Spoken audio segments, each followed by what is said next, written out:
let's just do the intros. Yeah, Hi, I'm Justin. I'm in my ghost house right now. the ghost house. I'm gonna die.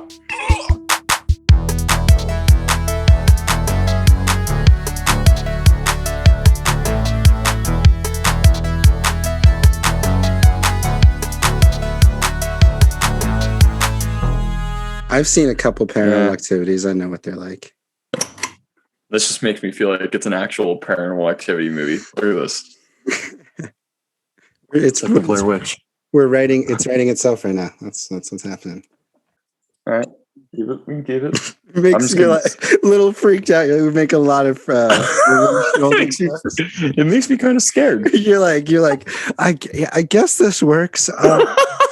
I think I heard something move. Yeah, it's totally fine. This is fine. I'm totally fine with this, Elijah.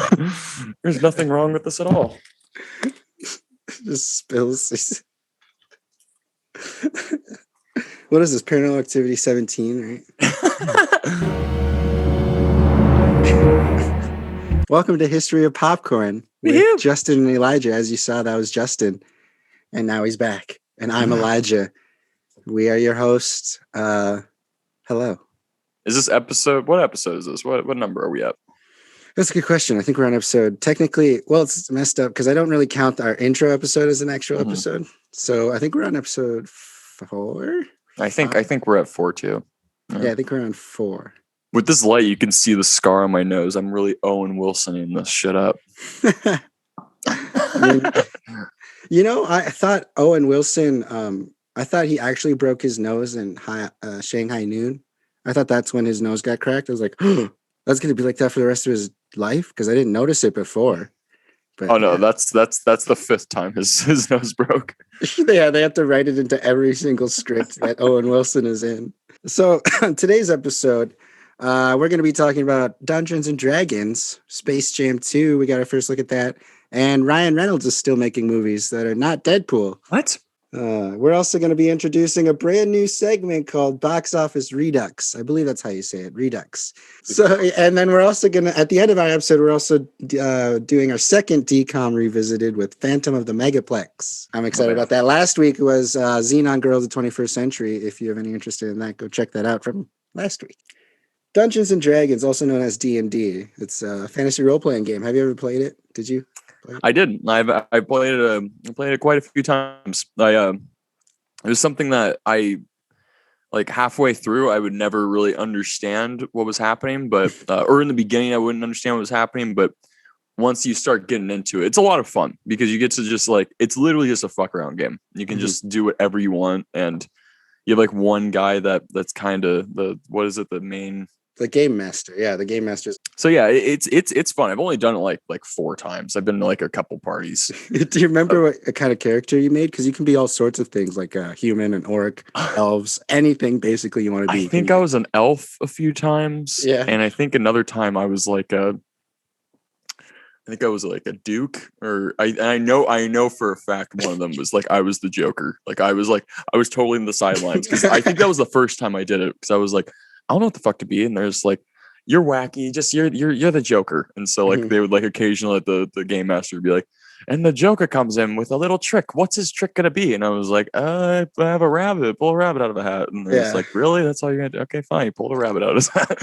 I wish I had that kind of role because I only played it like once, and I made a human because I couldn't think of anything. You're just Elijah. Yeah, I was basic, and they're like, because they had him, they would meet weekly, so I was just stopping in, and I was like, I might really like this, and because it's like really fun as a creative person, you just have to really dive into it. But my character, he was an archer, and he just was like a stroll along guy who ended up working for this fictional fantasy newspaper.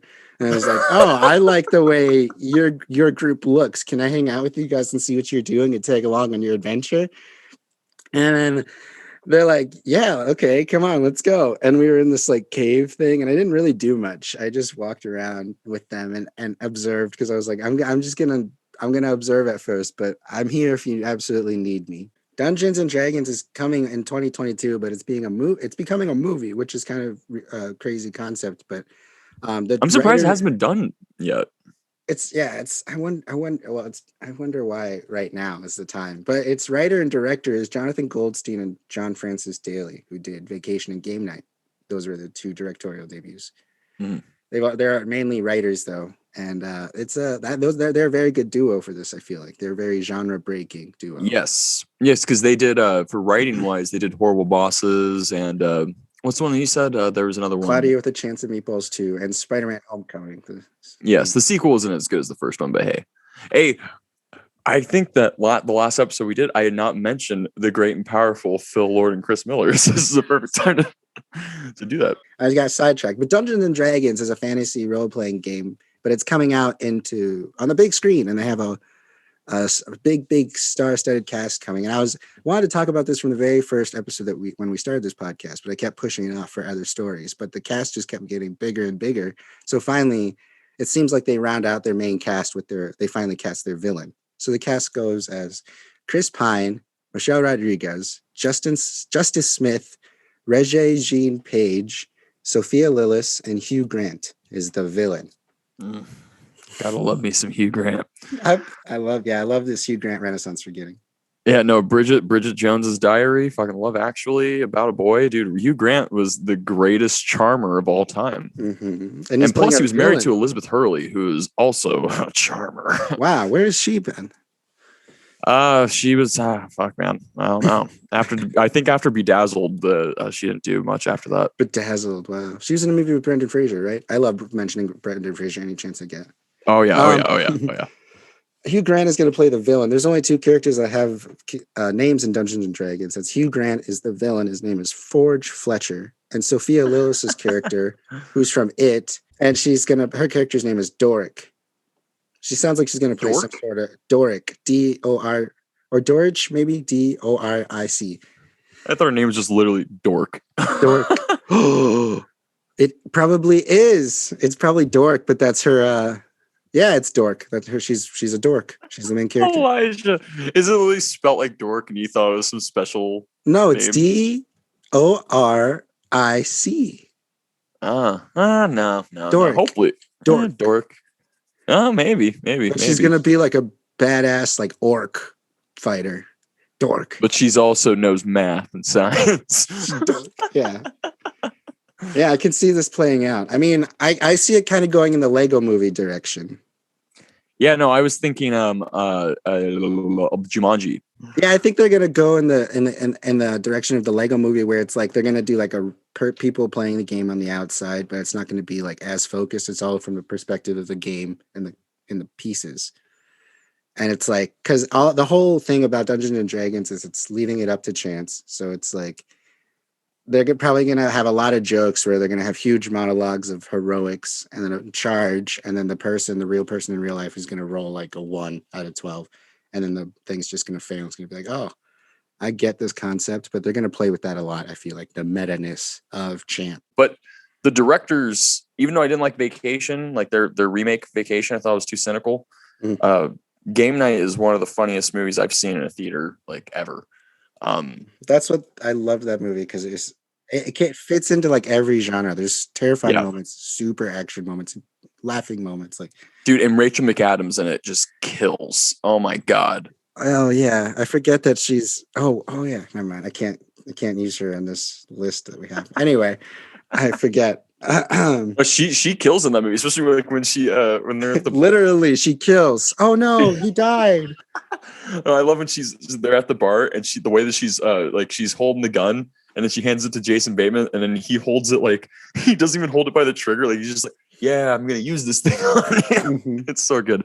And how like the sets were like the aerial shots, they were all like game pieces. Like it was a very creative movie. Like those two, they blew me away with their directorial choices there. So I think whatever they're going to do next, I think it's going to be more in that direction instead of what they did with Vacation. Yeah, I wish they stuck with the Flash movie, because they were originally attached to the Flash movie, but they separated for creative differences. Oh, dude, the Flash movie that would have been sweet. All over the place. Yeah, we'll see what happens with that. There's going to be a lot of stuff dropping with that. We'll probably talk about that next week when we talk. Yeah. Let's see. Michael Jordan originally started in Space Jam in 1996. Not Michael B. Jordan. Yes, 96 was a good year. We were born that year. Space Jam was made that year. Space Jam was the jam. It was. Warner Brothers tried to release sequels with Jackie Chan, NASCAR's Jeff Gordon, and Which that one's weird. I did not know about that until you told me that. Like I knew about the Jackie Chan one, but the NASCAR one is. I'm so glad they didn't do that. I don't remember a time where Jeff Gordon was that big of a name personally as a kid. Because around this time, like later on, they eventually made Looney Tunes Back in Action. That's what they ended up making with Underrated classic. But I don't remember Jeff Gordon being that big of a. Hell no, dude. Yeah, no. Looney Tunes Back in Action. Speaking of Brendan Fraser, like you, dude. Like, dude, we need to have like an entire episode just dedicated to how great Brendan Fraser is. Yeah, he played George of the Jungle, dude. He had a 6-pack. He could have been in the MCU at his peak, dude. Ooh, he's incredible. Have you seen Blast from the Past? Blast from the Past, I have so many mixed feelings about, but it's such a fun movie to watch. I love it. I hate Alicia Silverstone. That's the only reason why. I'm not too hot on her, but she was hot in the 2000, like on the. I mean, not in the name. I mean, like in the names, like popularity. She was, right.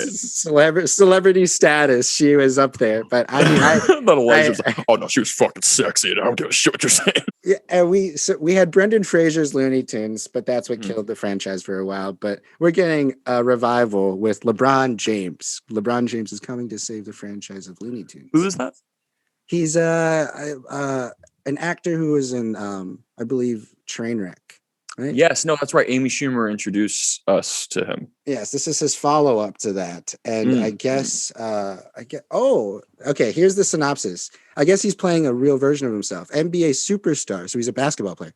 NBA superstar LeBron James just doesn't understand his son, or who wants to make games more than playing them. And Dom's tech skills draw the attention of a CGI humanoid named Algae Rhythm, played by Don Cheadle. So Don Cheadle's playing the bad guy, which is very cool. LeBron James and his son get sucked into the Warner 3000 Entertainment serververse with the AI kidnapping Dom in the hopes of stealing LeBron's followers. Like Instagram followers? Yeah, probably. To save his son and escape the virtual reality, LeBron must team up with Bugs Bunny, Lola Bunny, Daffy Duck, Tweety, and the rest of the Looney Tunes for a basketball game against the Goon Squad to save the universe and his son. I'm excited. I'm not gonna lie. I think that when I first heard about it, I was like, my God, this is like so tacky. But it's been rumored for a while, right? You've heard about it for so long. Yeah. Yeah. And this version in particular with LeBron James has been in development hell for like, oh my God, since like 2016 or something, right? Like 2015 or something. They announced it. He's like, yeah. I remember it was like shortly after Creed when Ryan Coogler was like attached to produce, and I was like, that has to be a joke. That can't be real. He was attached to direct too at the time. Yeah, no, I'm interested. I because the main thing that's interesting about this is that it's not just going to be the Looney Tunes. It's like the entire Warner Bros. Catalog. Mm-hmm. So like we're getting like a bunch of. And one of the stills, like you see the Amazon warriors from Wonder Woman, you see a bunch of stuff, and it's I feel like it's gonna be, if anything, it's gonna be interesting. It's gonna be an Easter egg hunt, the whole movie. It's gonna be an Easter egg hunt. It's the Warner Bros. Properties. They're gonna make a lot of cameos, and they had an official name for it called the Warner 3000 Entertainment Serververse. So anything Warner Brothers, which includes like Mad Max, Casablanca, The Matrix, Wonder Woman, Pennywise, Batman, The Joker, The Mask. I don't know how I feel about this because I like you said, I hope they go in the way, like you said this before, I hope they use Jim Carrey and like the original people who played. Yeah. But they might go the Jim Carrey route where it's just like super animated green face. That would be cool, man. That would be really cool because Warner Bros. Has a lot. Like, you know, like they own Lethal Weapon, like they own a lot of stuff. I would love it to see if Michael Keaton just shows up as Batman in Space Jam, a new legacy. That would be awesome. Off the bench for a second. It's like, never mind, actually. Or if Christian Bale does it, he's like, oh, you should have gave him that points. Yeah, that would be. I would be highly entertained by that. The thing that's interesting about this that seems like it's already going a better route than the first Space Jam. Because the first Space Jam, we have to realize, was total. Like the only reason why it was done was because they did a commercial with Michael Jordan and Bugs Bunny for something, and then they were like, "Oh, this can be a movie." They still do that. All right. Well, I'm done. I'm done with basketball. I'm kind of doing baseball right now. Fuck it, let's just do a movie. It feels like my career is going down under. Oh And yeah, he went to baseball at the end of Space Jam. What is LeBron James' announcement at the end of this? I think he's just acting now. I think either he's acting or he's going to sell At the his end of ETs. at the end of the movie, they're gonna be like, "Hey, do you want to be in a movie?" He's gonna be like, "Sure." And then 100. Oh, Elijah, I bet you money that's what's going to happen. At least this isn't like it doesn't, especially with the story beats that we're getting. It doesn't seem like it's just a cash grab, and especially the people that are behind it, like Ryan Coogler. At least we haven't seen it yet. Him just go for the check. But the way this film, like, because Entertainment, was it Weekly tonight? Entertainment Weekly came out with a lot of footage or stills of this movie, and it looks beautiful. It looks really good. I like the way it looks a lot. But we'll see if the story can like really do something. I mean, there's some interesting casting. We've got Gabriel Iglesias in the movie as Speedy Gonzalez. I could have lived my entire life without knowing that. But no, I like the way it looks. I like the way it looks. I like the way it looks too. Like the way Tweety Bird looks and Bugs. That's what I was gonna say. Yeah, Bugs' furs. It's like it's not jarring. It's not jarring, but we don't know. Like, who knows? Like, we're like once we see it in motion, maybe that'll bring a whole other thing. I'm waiting for the trailer. Like, I so far though, like honestly, so far. I'm like, it sounds like I can get down with Space Jam once again. We'll probably be getting a trailer really soon because it comes out July 16th of this year, and it's going to be out on HBO Max and in theater the same day.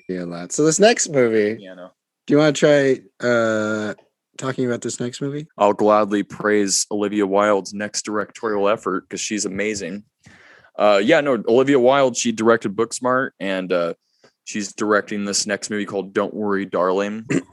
Yeah, it's about a 1950s housewife living with her husband in a utopian experimental community.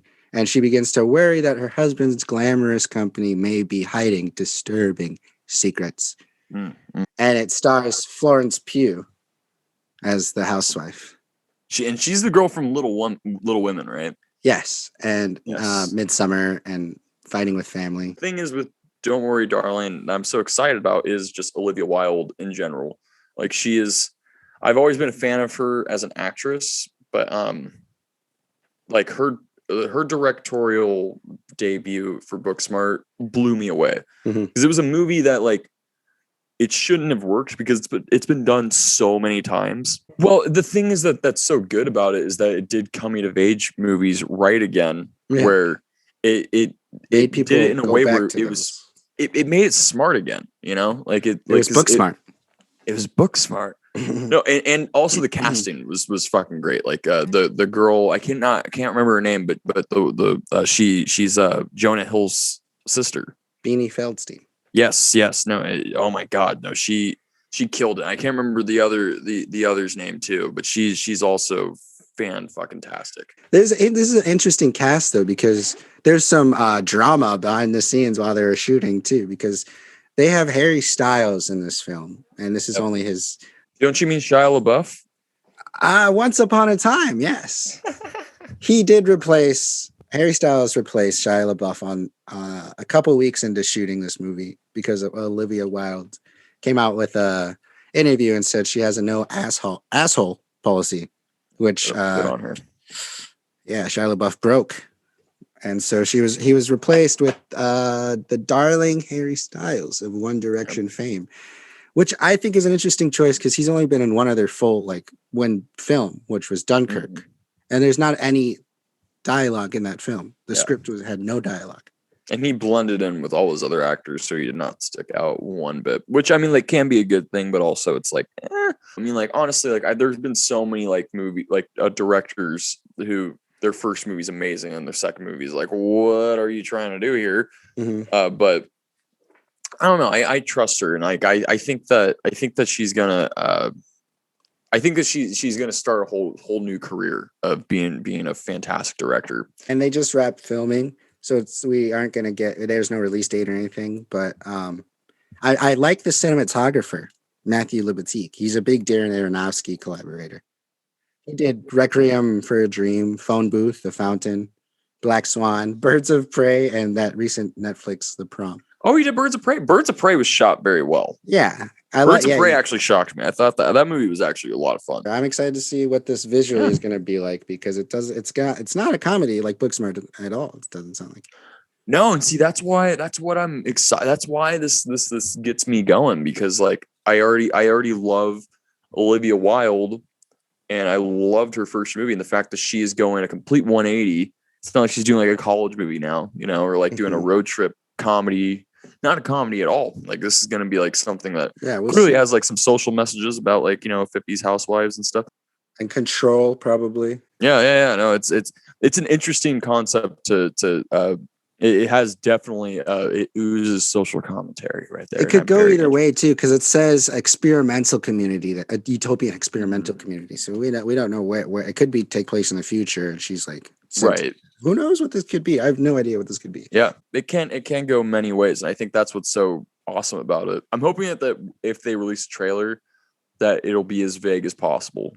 Don't worry, darling. I'm excited about this film coming out because obviously we're talking about it. This one's called The Adam Project. It's coming to Netflix. It's starring Ryan Reynolds. Yes, the great and powerful.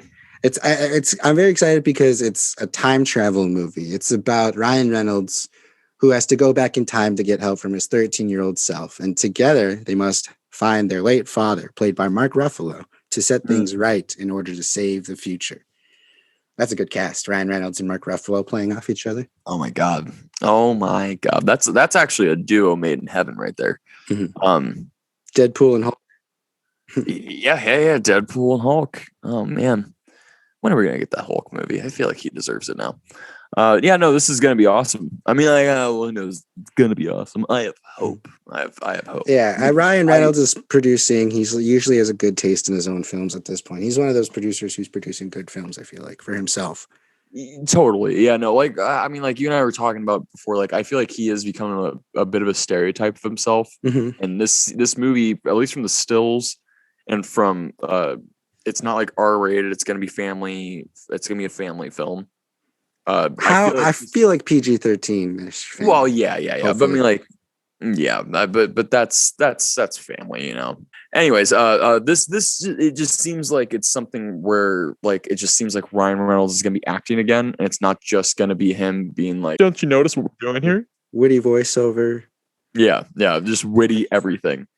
Yeah, because when I saw the trailer for Free Guy, it was like, I mean, like this looks like fun. It looks like a blast, but also it's like, fuck, man, is this all you're gonna do? Like he is a good actor. I rewatched Definitely Maybe. I love that movie. Which is a fucking it's a pretty damn good movie. That's a movie that me and my dad would watch with each other. Mm-hmm. My sister made me watch it. She kept tapping. My sister Nasia kept tapping me like, "You need to watch this. You need to watch this," because it is good. It's a good story for people who like telling stories, because it's like, it's a good mystery, because it's like a 3 options type of situation. But yeah, no, I think that this could be really good. This could be really good for him, and just to see him be an actor again and not just be Ryan Reynolds winking at the camera nonstop. Yeah. And I like this concept a lot. The director is cool too. Sean Levy, he did Big Fat Liar, Just Married, Cheaper by the Dozen, the newer ones, Date Night. He's doing the Free Guy movie with Ryan Reynolds coming out, and don't forget about the Night at the Museum movies. Yeah, he's not bad. Sometimes he does a paycheck, but he knows how to get the visuals out there that he needs to. Yeah, no, he's definitely a paycheck director, but he directed some of my favorite episodes of Stranger Things. But I love that there's a 13 going on 30 reunion. We got Mark Ruffalo and Jennifer Garner. Mark Ruffalo is playing Ryan Reynolds' dad. Do you think Jennifer Garner is playing Ryan Reynolds' dad or mom? I hope so.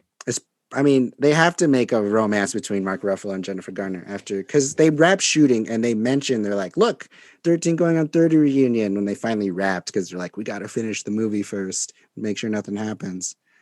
But yeah, they're Elijah, what if this is a sequel to 13 going on 30? But I don't think Mark Ruffalo plays a scientist though. He doesn't. He plays a photographer, but what if? I mean, Jennifer Garner did travel back in time so suddenly. That doesn't just go away from a person's mind. No. She's probably like every night, honey, Maddie, enough with the candy. I traveled back in time. We need to figure this out. Maddie within minutes in like, you know, like in the time frame of her going back, within minutes she just like opens the door and just starts macking on him, and he's like, well, before this was not happening, so what's going on here? And for her to say time travel, he was probably like, I'm gonna be a scientist. Oh I'm my gonna figure god. this shit out. Yeah, I'm gonna fit. Oh my god. Our kid's gonna be Ryan Reynolds. The Adam Project, as in like the okay, okay. It's that. There we go. Yeah, that's probably what it is. Look forward to it. The Adam Project is coming to Netflix. They just finished shooting, so we don't know when it's coming out, but I'm excited for this movie. It is a 13 going on 30 sequel. This entire time, like, we're gonna be thinking it's gonna be this movie starring Ryan Reynolds, but he's really just trolling us as he does, and it's literally just a Netflix making a 13 going on 30 sequel. Yeah, they changed the title at the last second. That is all the news we have, technically. Yeah. So the next parts are just fun and games for us. I have to apologize to Justin because I didn't say it before. I was going to say this at the beginning of the episode. This is our second time recording the episode. Yeah. I'm going to be honest with everybody because we're usually recording in the mornings. And if you can see Justin, it's dark. It is not morning. But because I messed up with Zoom and I lost our session, so we had to re-record. But our information has not changed, and our attitudes and opinions have not changed. No. Yeah, for this next segment, it's a little bit less fun for me and him personally, but yeah. But it still is open for discussion because it is. This is just an introduction to what we wanted. Okay, here's what it is. This is a game that we're going to play. It's called Box Office Redux, where I think that's how you say it. Me and Justin are two producers who get to make and revitalize this concept that we come together and make. We will come up with the main cast. Sometimes we'll come up with the director, and we will discuss the best film we can come out of it. Like, it can be an existing film. It can be a film that has not come out yet. For this first one, for Box Office Redux, these films have not come out. Actually, they have twice. One. We're going to do a quick example for this Box Office Redux. It's rumored. Well, it's not rumored. The MCU is finally coming out with their own version of the Fantastic Four. This is its third iteration. The third iteration, we get to. This is third time's a charm for us, Justin. We get to come up with the main four for the Fantastic Four and the villain, Victor Von Doom. But we don't get to come up with the director because they got John Watts, who did the Spider-Man movies from the MCU. But yeah. Let's cast the Fantastic Four and see what the studio will do and turn it. No, the best part about this is that this is like the Fantastic Four. Like, this is like Marvel doing this. We're handing this into Marvel. I mean, the director, John Watts, will get the last word because this is officially coming out in the next probably 4 years. So, or yeah, 3 years. The first Marvel family is finally getting the respect they earn. For the third time. I kind of liked the Rise of the Silver Surfer. I do. I like that. I haven't seen it in a little bit, so who knows? I remember liking that a lot as a kid. One side note: if we can bring back one actor that we like, if we want to, for this for these reboots and reimaginings and stuff. Say we like Titanic, we're doing Titanic, and we just want Leonardo DiCaprio back. So we keep Leonardo DiCaprio, recast everyone around him to get it, making a more successful movie. For now. Anyway, for Mr. Fantastic, originally played by Jon Grunfeld and Miles Teller, I chose John Krasinski because he's a big. There's a lot of fan art, and it's been rumored he plays Coy. It's pretty much out there, so that's just fanfare, and I believe he can actually do it. He has the talent to actually hold that role of smart, witty Iron Man. Nice, but he's like a nicer Iron Man. I am going younger. I'm gonna go the route that they try to do the fan four stick, but actually like have a cast that is likable compared to what they did before, where they had no chemistry with each other. But who knows? Maybe these people won't either. But I'm gonna go for my Mr. Fantastic. I'm going for Logan Lerman. Oh yeah, Logan Lerman. Okay. Logan Lerman, and the only reason is because in the beginning of the pandemic, he was doing some interview for something, and the side of his head, like in his hair, Jesus Christ, I could speak. It was gray though. It was gray, and everyone was like, "Why is his hair gray?" And that was the first thing I thought was It's because he got cast as Reed Richards, like, and he's just not telling anybody about it. But who knows? I might be wrong. He might just be getting old. But I actually really like Logan Lerman as going in that younger. But seeing him with that hairstyle, like I feel like it would be good, and I feel like that he'd be a lot more likable than Miles Teller, and I feel like that he would be a better actor than 102 Dalmatians actor did. I like yours a lot. Okay, who's our Sue Storm Invisible Woman? I'm going with Elle Fanning, and that's mainly because like I just love her. She did 20th Century Women, and she's just she does have that look. Yeah, no, she has that look, and it's just she's just a great actress. Why not Dakota Fanning? Because it's not 2005 anymore. Touche. All right. Because we're not doing Charlotte's Web too. Hey, let's not take that off the table. My Invisible Woman is Anne Hathaway. The Devil Wears Fantastic. I mean, how do you feel about Anne Hathaway being the Invisible Woman? I'm hit or miss with her. I was this close to bringing Jessica Alba back for it though. Dude, no, honestly, she was the worst part about the original. I feel Fantastic bad. Four. Did you know she came out with the that's why she quit acting, is those movies? Yeah. Oh yeah, no, because Tim Story, the director of Tom and Jerry, he's a fucking asshole. He told her, can you cry prettier? Yeah, and she's like, but I'm acting and I'm crying, and that's how I look when I cry. And he's just like, well, I don't like it. From the director of Tom and Jerry comes crushing your hopes and dreams. Who's your thing? My thing? What's I just kidding. Ben Grimm. My Ben Grimm. The Thing. It's like Elijah then starts getting personal. Where there is this person? What's my thing? Well, I have thought. Okay.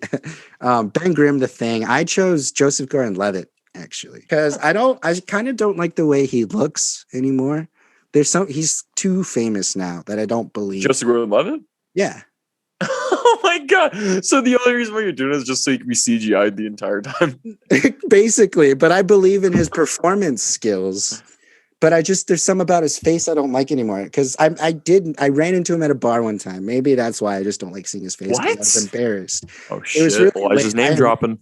No, it was embarrassing because I was really bitter about it for years, and I was like, he's a dick. But no, he was just at a bar late at night. It was by my house when I lived in California, and he was just with this one other guy. And when he was leaving, I was like, hey man, can I have a photo? He's like, no, sorry. And then left. And I was like, oh, it's just Gordon-Levitt. What a dick. He just ignored me. I'm not gonna like him or his movies. And I was just so bitter about it. I was like a junior or maybe sophomore.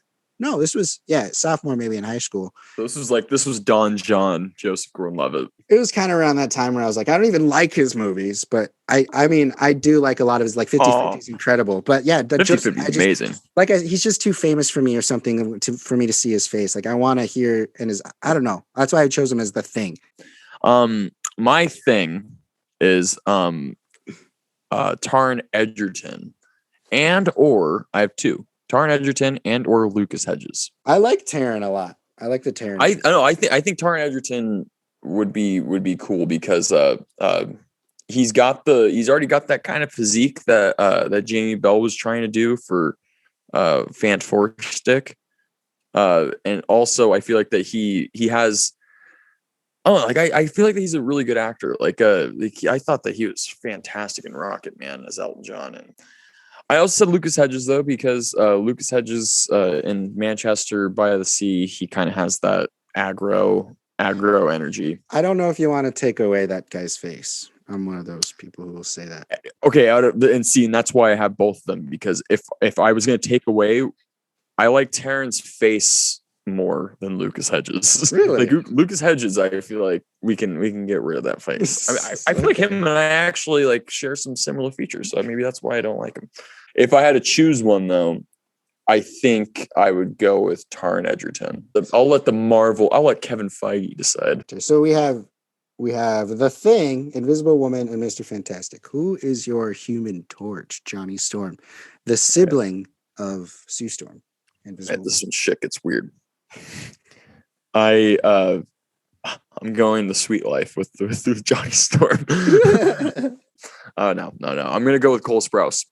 Cole Sprouse because Yeah, Cole Sprouse, man. I think that he's kind of expanded himself as an actor. Yeah, and I think that like I hate Riverdale, but I mean like Hey, it's a household name now. it's a household name, and like he's yeah, no, exactly. Like he's back on there. Yeah, no, I think that he would be he'd be an interesting choice. And plus with my casting, Elle Fanning and Cole Sprouse, they kind of look alike. And I wouldn't be down. I would if Cole Sprouse says no. I'm okay with getting Dylan Sprouse. I like that choice a lot. My Human Torch, Johnny Storm, and the sibling of Anne Hathaway, my Invisible Woman, is Adam Brody. I chose him because he's got a name for an not older generation, but a generation that's like slightly above us, because he was in the OC and stuff, and he was rumored for fanboys and stuff. He was rumored to be the Flash in a Justice League movie back. Oh, well, he was supposed to be in George Miller's Justice League movie. So he's also in Shazam and stuff. So he's already got like a fan. That's what I was just gonna say. He is so already now in Shazam. DC. So I think he would be a really goofy Human Torch. And I don't know. I don't know. I don't know about Adam Brody as Johnny Storm, because I like the direction you're going with younger of longer lasting. So tell me, Elijah, what's your Doom? Victor Von Doom, Dr. Doom. I love this guy a lot. And if we choose John Krasinski for Reed Richards, they work together in Quiet Place too. It's Cillian Murphy. He's from 28 Days Later. And he's in a movie with Rachel McAdams. Have you seen that? Red Eye? Oh, Red Eye is great. So Wes Craven. good. That was Wes Craven's last great hurrah. Yeah, no, I think Cillian Murphy's actually a fantastic choice for Dr. Doom. Who was yours? Lakeith Stanfield. Judas and the Black Messiah, and Sorry to Bother You. I like that a lot, but the thing is, also with Doctor Doom, they take away his face, or like when develops.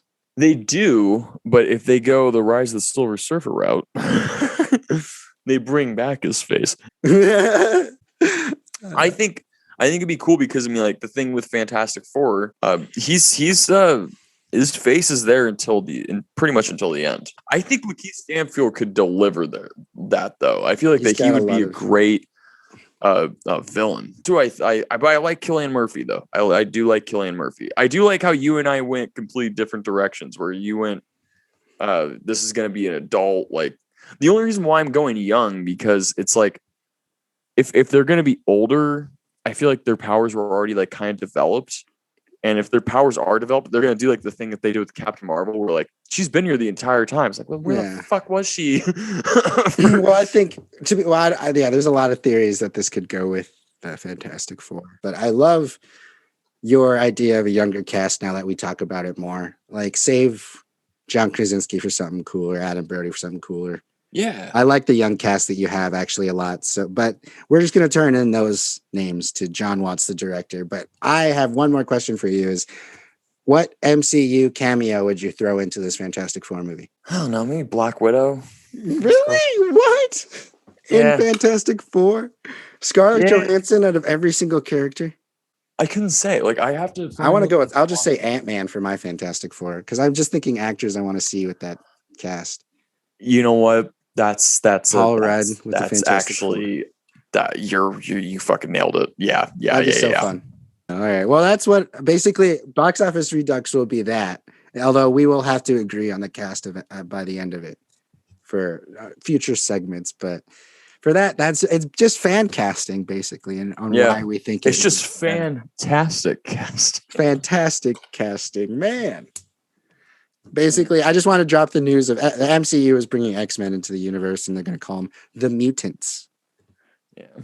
So it's like the third version of the X-Men as well. We're getting a lot, but this is all MCU, so this is the one that we're going to stick with for a few years, hopefully. Oh no, I was going to say that Jean Grey should be Rachel McAdams just to spice things up. Callback. I would love to have Rachel McAdams as in the X-Men. You know? Dude, but she's in Doctor Strange. Dang it! Right, that's right. Hopefully, she comes back in the sequel. Anyway, doesn't do shit in that. Yeah, that's a Box Office Redux. That was our little game. We have one more segment, Justin. Yes, we do. We have something very important to talk about. Yes, this is our second DCOM Revisited. DCOM Revisited. This is something that this makes me so happy that we're doing this. Mhm. Because this is something I've always wanted to do. Like I've flat out told so many people, like I want to do a podcast strictly dedicated to doing DCOMs. I think they're important. Phantom of the Megaplex that was released in 2000. It's about a teenager named Pete Riley who lands a part-time job at a multiplex in his neighborhood. He and his friends are excited when it's announced that the theater will play host to the premiere of a major motion picture with a number of Hollywood celebrities in attendance.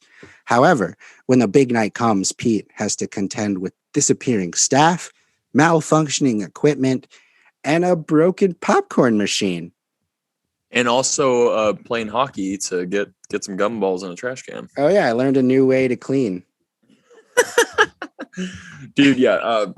Elijah, what did you think about Phantom of the Megaplex? I had nostalgia memory when I was thinking of this movie. But it just, when I was watching it, I just realized, oh my gosh, I just really miss movie theaters. That's what I kept thinking the whole time. But this movie is not, it's not as good as I remember. No.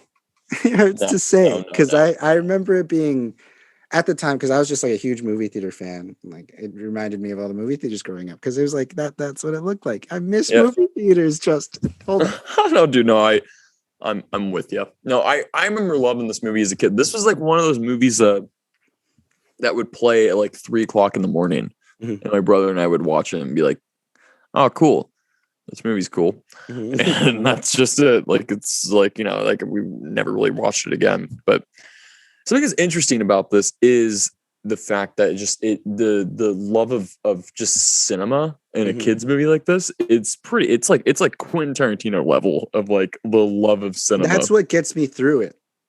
Yeah. Oh, 100%. Because there are some like there's some bad dialogue, but there's like a lot of the dialogue with the mother and the children. Oh God, we'll get to that. But this one line I feel like just sums up history of popcorn. Just me and Elijah, all the movie lovers. This one line is just the greatest of all time. It's when the little sister of Pete leaves the little brother in the showing of Farmer Brown, this movie that he wants to see for some reason. He wants to see, but then he doesn't want to see. But he says to her, like, she's like, "Are you sure you're going to be okay?" Because she wants to go see a horror movie. And he's like, "No offense, I can see you anytime. I'm here to see a movie."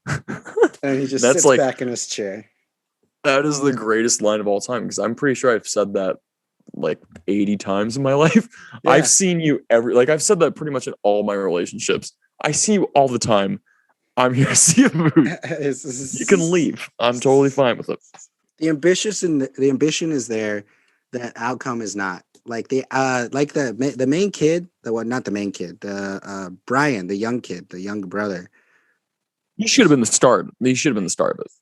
Yeah, he had the same generic. Like I liked him at first, but he gets annoying. He gets annoying quick too. It's like the same attitude throughout the whole movie. It's like he's not as dynamic as I imagined him to be. He's kind of just like Phantom the whole time. It's like, yeah.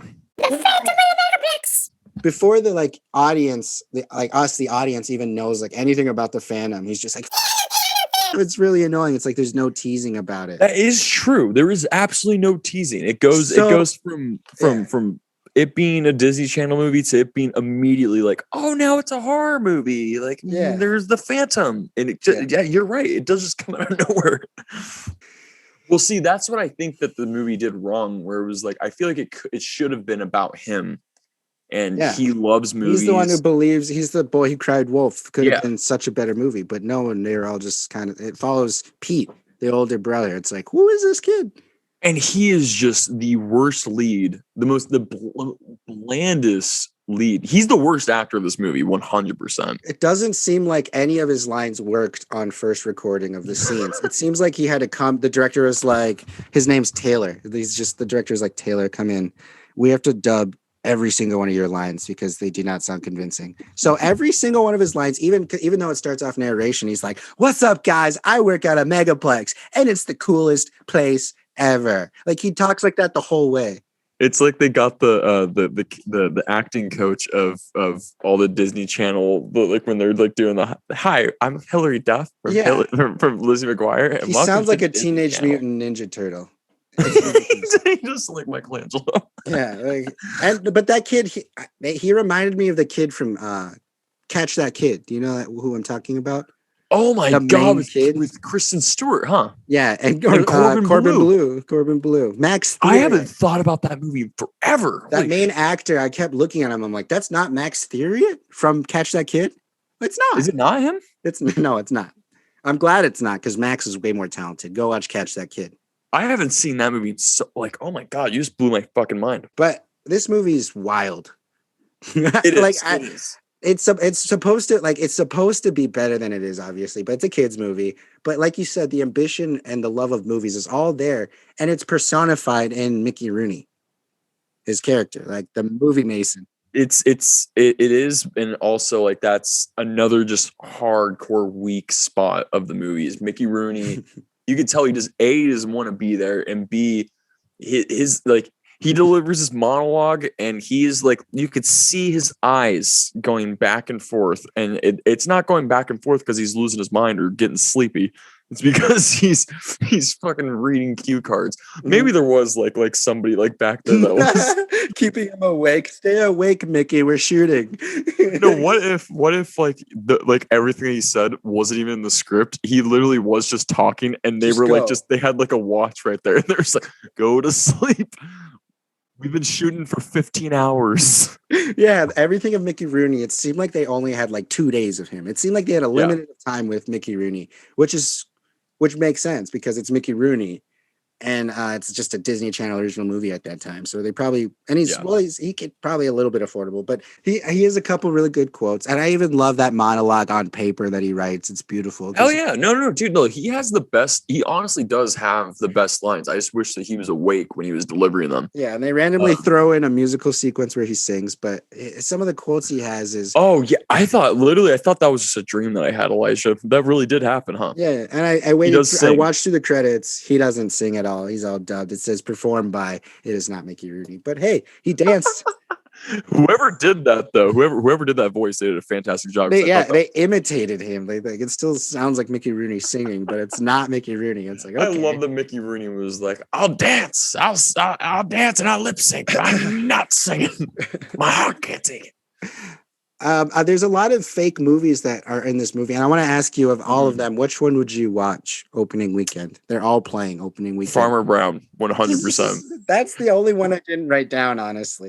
Because I'm wondering what the fuck it's about. No, I love the Farmer Brown premise because literally the movie's existing because it's just trying to wink at what's actually happening. Because the little brother leaves and like he doesn't want to be there, and it's the same thing that's happening in the movie. But when you're watching the movie of Farmer Brown, it's literally just the same scene of just a truck just parks. At first there's a girl just sitting in the truck, and he's like, you got to stay here, and it correlates with the little brother being like, I don't want to just stay here, and the sister be like, you got to stay here. And then him leaving, and then her coming back, and then the movie he comes back, little girl's gone, little brother's gone, and that's just it. That's Farmer Brown for you. I want more. Justin said, I want more. I did. But did you notice, Elijah, that was the only movie that wasn't fucked with? Every other movie in the theater was fucked with. Farmer Brown was the only one where even the Phantom was like, that movie has too much plot development or character development. I don't want to ruin it for the audience. It was the only theater in the entire movie where they all just sat back and they're like, cool. I also love that there was a whole ass line for Farmer Brown. It was sold out. That was a poppin' movie theater. That was a poppin', dude. Farmer Brown. People got down with Farmer Brown. Name all the movies, Elijah. Okay, so the premiere movie is Midnight Mayhem, directed by Tyler Jesseman. But then there's also Glimpses of Genevieve, Cyclone Summer, University of Death, Cut to Black, Officer Bean, Talented Teen 2, Merlin on Mars, Floodgate, Martian Mountain, and then these movies aren't playing in theaters, but they're Tyler Jesseman's previous films, Crow Catchers and Dead and Gone. I love how you said Officer Bean. I'm just thinking about Mr. Bean just being a cop and bumbling around. I would probably watch Martian Mountain. That sounds cool. I love how the entire movie is talking about Midnight Mayhem, and we don't see a goddamn glimpse of that. We just see a shitty teaser for it. Yeah, and they should have at least I get the idea. That should have been the main Midnight thing. Mayhem, but they should have put more emphasis. That's a midnight premiere, but there's none. I get the that's what would have made this movie interesting if the Phantom was inspired by that movie. Instead of it being like what it is, like we'll get to spoilers in a second. It would have been a good idea if they went the direction where he was in, because that's what I was thinking. He was like a screenwriter, or if he was like someone that like created the original story or something. Yeah, someone who worked with Tyler Jesseman or something. Like it should have been someone like that, because when they revealed who the Phantom was, I honestly forgot who it was by the time the credits were rolling. I was like, wait, the credits are rolling. I totally who was the Phantom, and I had to rewind it back to the reveal. Yeah, no, this movie does the thing where they really try hard. They did the same thing in Halloween Town, which you'll come to find out. I won't tell you what you'll know once you see Halloween Town, but it does the obvious red herring. It does what Scream does, where it's like. But the great thing about Scream is that it's like every other person that has like more than 5 minutes of screen time can be the killer, and it's a lot of fun. Yeah, but this movie it does that whole like. Oh no, Mickey Rooney's just fucking losing his mind. So guess what? He's doing it. Yeah. And it's obvious. It's like, no, this guy is fucking crazy. He has like this whole basement. He can barely walk. Any logical person will see Mickey Rooney and watch the little screen time that the Phantom actually has. The way that the Phantom moves, it's like, there's no fucking way that is Mickey Rooney. Yeah. And the one person that keeps getting kidnapped, the shitty a stage manager or the theater manager, the one person that gets kidnapped the entire time, he's like, oh, it has to be him. I feel like it's you. That's what I would have said if I was the main kid. Oh man, I think it's a redeeming movie. That's the problem. It's something that I wrote here, and I told you before, if this was even though I wasn't a fan of Happy Death Day. Mm-hmm. But Christopher Landon, he really proved himself with Freaky, the Vince Vaughn, Catherine Newton. Yeah, he was the screenwriter. Yeah. Fantastic movie. If he did something like that, where I don't think this movie needs to be rated R, where it's like it's like a bunch of kills. I think if this was like a solid not even PG-13, like a solid PG movie, where it's like mystery driven. Yeah, and it involves, because there's a bunch of characters in this movie. There are a bunch of characters. Mm-hmm. Like you said, I think this was one of those situations where, because you said last week on the DCOM Revisited of Xenon, you said that it was a failed pilot. Xenon was a failed pilot. Yeah. Combined everything that they had shot into this movie that they could show. I feel like a lot of DCOM movies will ended up being recycled failed pilots, because there's a lot of characters like you said, like Scary Terry and Question Mark. I really like the intros of how they had the intros of every character, like they were going to mean something, but a lot of them didn't. No, not one bit. They could have done something cool, like make every episode a movie homage. Like I was Phantom of the Opera. Like they could have done something exactly. cool Or what they should have done was they should have included all of those characters, where it's not just. The stupidest thing that they do is that the only person that gets kidnapped is the theater manager. Mm-hmm. So by this time, the second time he gets kidnapped, again, you're just like, I think you did it, buddy. I don't think anybody else did it. Because if every other character got were kidnapped, again, not killed. I don't want these kids to be murdered at all. If they handed us the project, they're like, here. I would kill most of them. They're like, here, make Werewolf in the Megaplex. And we're like, okay, first off. No, we would kill the main kid immediately. It's 20 years later. Yeah, he's still 21 years later. He's still working at the Megaplex. He sees the ghost. Hears the ghost of Mickey Rooney. The hockey. He's still cleaning up that mess. He's mopping the floor with a hockey stick, thinking it's cleaning. It's like you just go, and then the werewolf just comes back. Ah! Scream style, Werewolf in the Megaplex. He's gonna be our infamous first kill. The first prank and that's what the Phantom does too. The Phantom just does pranks. Like he does fucking. Everyone treats it like it's life or death. Not at all. The fan. Not at all. First prank that he does, it's not even really a prank. It's not even. It's just a it's just an inconvenience. It was nothing that he had anything to do with. The little brother is getting candy, and he accidentally breaks off the cap to make the candy stop. And asshole bully guy that shows up, his name is Donnie Holly. Donnie Holly is like, "Oh, what's up, little buddy? I could fix that for you." And then somehow, some way, all the candy comes falling down, and it's just everywhere. How does he fix the situation? Okay, he gets a hockey stick. That's his first choice. He grabs it from someone that's standing there. Where is he? I don't remember where he get it. Is it from like a? I think it was a poster. I think it was one of those one of those big cardboards. So he starts slap shotting all these gum. Like he tips over the trash can, which is like already a mess right there. Yeah, and everyone starts applauding him. They're all like, "This is amazing! This guy, he should be manager." And then all the while, he's looking around. As soon as they're applauding him, he's looking around. He's proud of himself. But the girl he loves is talking to the mean man. She didn't even see him slap shot the gumballs. Boy, if the girl did not see me slap shot the gumballs, I would have to slap shot the gumballs over and over and over. Because you can't just have her not see you. Slap shot the gumballs. Well, another reason why she had no interest in him slapping the gumballs into the trash can is because he didn't make one into the trash can. Yeah, there was like 6 going in at a time.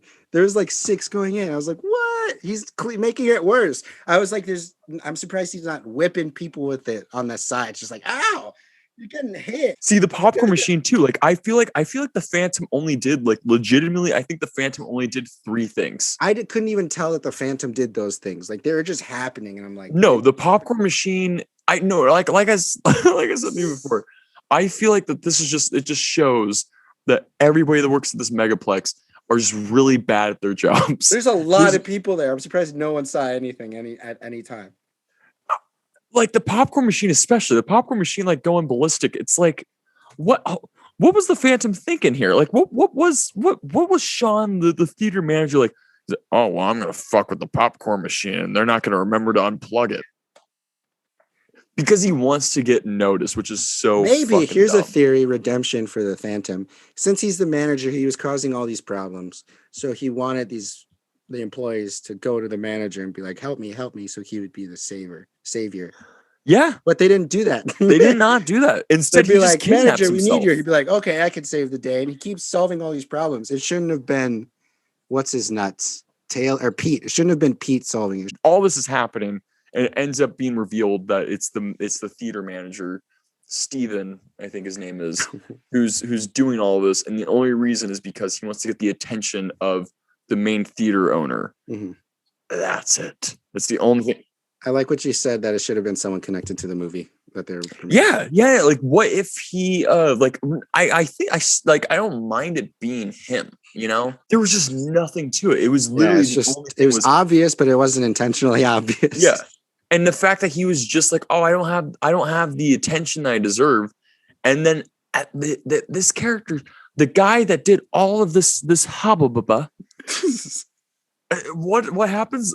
The producer of the Mayhem movie walks up to him and is like, "Hey, yeah, your story can make a good picture." It's like, no, oh yeah, that was so weird. It's like, no, what the fuck? This is the most pathetic story. Just imagine if that actually became a. Oh, never mind. We watched it. Okay, man. Yeah. Okay, let's rate this because. Yeah. I feel like I'm going to be a little bit harder on it next because when we first did Xenon, I feel like I was a little bit lenient. I mean, I stand by my rating of it, but I was a little generous of it. But that's different. It hits different than this one. I feel it does. Like Xenon's a classic Disney Channel movie that makes you feel good. Even though I know my movie rating for it was pretty low, my nostalgia rating for Xenon was high because it really does get you in those feels. Mm-hmm. But oh my god, yeah, no, give me your rating first. Give me your ratings. The nostalgia rating, I wanted it to be a lot higher, but I realized I didn't like it as much as I remembered. So, and I didn't get transported back to a time like I would Xenon. So for the nostalgia rating, I would say it was like a 2.7, I believe, for nostalgia. Yeah. Like I didn't really feel much about it. Blends in with a lot of movies around that time, but yeah. That's how I feel about it. And then for the real rating, I would have to say it's still not that high. It's like a 3.3, I think. That's a little bit higher than what I said the first time, but it's like a 3.3 probably. 3.2. Okay. I would go nostalgia rating. I would go maybe just because it's movies. I would maybe go 3 out of 5. I take it back. I think 3.2 is too high for real rating. I'm gonna give it. Yeah, no, I was gonna say I feel like you should reverse those. Yeah, I think they were reversed. Yeah. I think nostalgia rating was like 3.2, and then my real rating was 2.7 because I didn't like it. Yeah, it's not rewatchable. No, not at all. It's a boring ass movie. No, yeah, my nostalgia is like a 3 out of 5, and the actual rating is like a 1. It's like maybe 1.5 because there are certain moments that are fucking like, what is happening? Like that's funny. Like why? It's not just a boring movie, but it's a movie that goes absolutely nowhere. Yeah, and the fact that it tries to shoehorn like, oh, it's just been about family the entire time. It's like, what the absolute fuck is going? Like, there's this whole subplot with the mom. Took me out of it. I'm like, I feel like I'm missing something. Did I miss something? Why is this in here? Are they going to do something? Yeah. Well, I mean, we don't hate this movie. It's hard for us to hate movies. Well, not really, but especially a Disney Channel movie. You know, it's hard to hate a Disney, especially Channel. A movie that's over 20 years old. But like that, I'm going to end the DCOM Revisited with some movie Mason quotes by saying, "Life's like a movie. Every second should be savored. And movies are not about commerce. Movies are about magic." Those are the two takeaways I took from this. Hey, by the way, really quick, this is the best Mickey Rooney performance I've seen since Breakfast at Tiffany's. Oh man. I had to do it. Yeah, no. Like the only thing that was missing in Fan of the Megaplex's Mickey Rooney's performance was a good old fashioned yellow face. Yeah. That's our. Love Elijah. Really quick, I love that you and I have like two completely different dynamics where I have no filter and you have a filter. Whenever I say certain things, like you do, like I'm like, okay. And I'm just like, but I'll surprise you sometimes with some opinions. I hope you join us next week. We're doing something very special next week because what are we doing, Elijah? We are going to be talking about one subject, and that is Zack Snyder. Oh, Zack I actually Snyder. just watched Dawn of the Dead. His Dawn of the Dead. That's some good homework. We're going to be talking about something that's related to that. It's mainly the Zack Snyder Cut Explained because he's coming out. HBO Max is releasing a 4-hour version of the Justice League, the Snyder Cut, which is apparently a whole new film, and we'll be talking about it next week with our resident Zack Snyder fan, Brando. So we're gonna. This is gonna so long. Yeah, they were gonna introduce guests on our show for people who are fans of certain topics and such. So we might reach out to you and have some sort of topic to talk about, depending. So it's a whole new movie, and we'll get into it next week with the Snyder Cut Explained. We'll be talking about everything Zack Snyder. History of Popcorn is on Twitter, Facebook, Instagram, YouTube, Spotify, Apple, Google. Anything you will listen to podcasts will be there. Congratulations to Nicolas Cage, who just got married on the 16th in Vegas. It's his 5th marriage, but Justin was there. Yep, that was his best man. His wife looks like she had a good time. Awesome. Thank you guys again. We'll be doing a review of Coming to America on YouTube this week. Check it out. That's the end of our episode. Adios. Hey, you guys.